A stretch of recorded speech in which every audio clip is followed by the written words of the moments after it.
Comprendre le conflit des Grands Lacs, partie 2. Alors, nous sommes à la fin de la guerre froide. Pour rappel, la guerre froide, c'est une période de grande tension géopolitique entre le bloc de l'Ouest et le bloc de l'Est. Le bloc de l'Ouest sont les Occidentaux avec les USA et les Européens, et le bloc de l'Est sont les Soviétiques avec l'URSS. La guerre froide se termine à la chute des régimes communistes en Europe en 1989 et avec la dislocation de l'URSS en décembre 1991. En clair, c'est le bloc de l'Ouest avec les USA et l'Europe qui remporte la guerre froide. Autrement dit, le capitalisme gagne sur le communisme.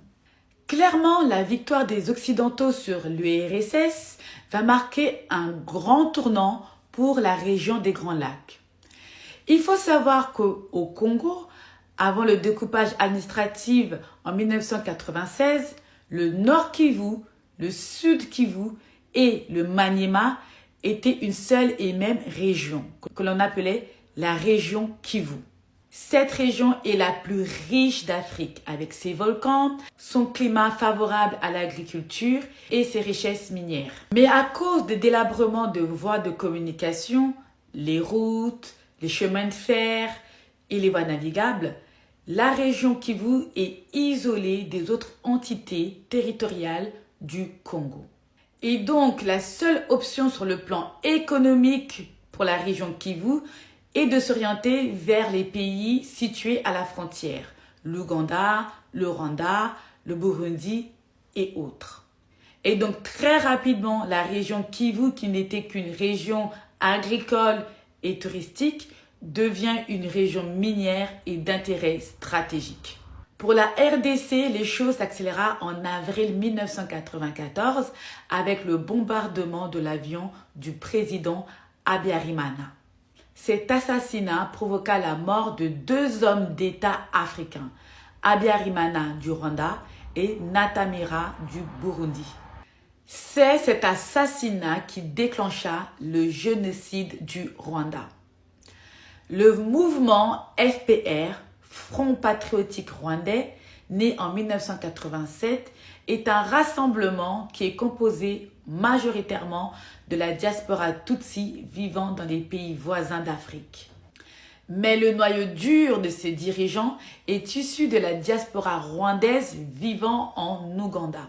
Et l'un de ses fondateurs ne sont autres que Rugema et Paul Kagame. D'ailleurs, entre 1981 et 1996, certains membres du FPR ont participé à la reconquête de l'Ouganda de Museveni. Et certains ont occupé des postes de haute responsabilité dans l'armée ougandaise, puis ont été chassés à cause de leur origine rwandaise. Le mouvement FPR a toujours contesté la présidence de Habyarimana. Et dès le lendemain de la mort du président rwandais, une guerre civile éclata dans le pays.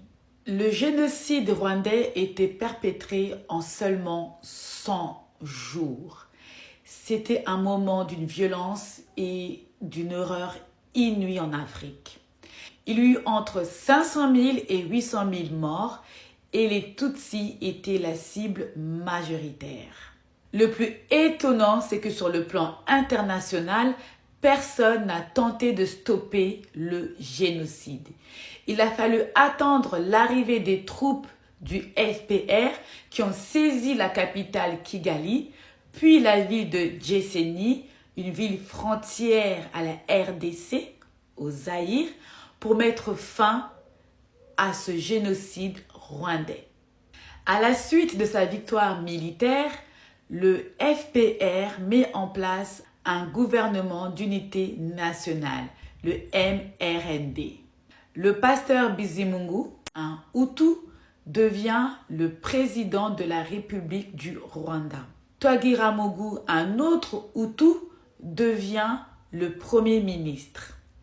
Et Paul Kagame, un Tutsi, devient le vice-président de la République du Rwanda. Ce trio est alors perçu comme une réconciliation entre les Hutus et les Tutsis. Jusque-là, tout va bien. Sauf que le génocide rwandais a créé un changement inattendu dans le Zaïre de Mobutu. En effet, 2 millions de Rwandais se sont réfugiés au Zaïre dans la région du Kivu. Et les violences de masse commencées au Rwanda se sont poursuivies sur le sol zaïrois de la RDC.